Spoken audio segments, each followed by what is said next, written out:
simula nung nilaunch ni President Duterte yung war on drugs? Yes, there's a big change.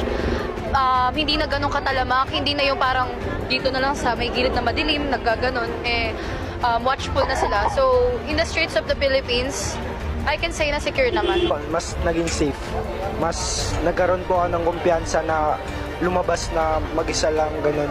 Kasi wala na po akong masyadong nakita. Drug addicts doon at sobrang talamak po talagang pagnanakawan ng mga riot. Kaya mula po nung nagkaroon ng war on drugs, nabawasan po yung rate ng riots and pagnanakawan.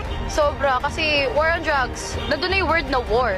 So, may mamamatay talaga at may mamamatay. Sa Western po, di ba, hindi sila sanay na ganon kadami yung cases sa bansa nila, kaya hindi sila nakakaranas na may nagpapataw ng ganong batas. Unlike dito sa atin na talagang lumalaki yung problem na yon, at kung hindi siya nasolusyonan agad, mas kawawa yung mga Filipino. So sa kanila, iba yung problema nila at iba yung problema namin. So it's up to our president kung paano niya sasolusyonan yon. Huwag silang makialam.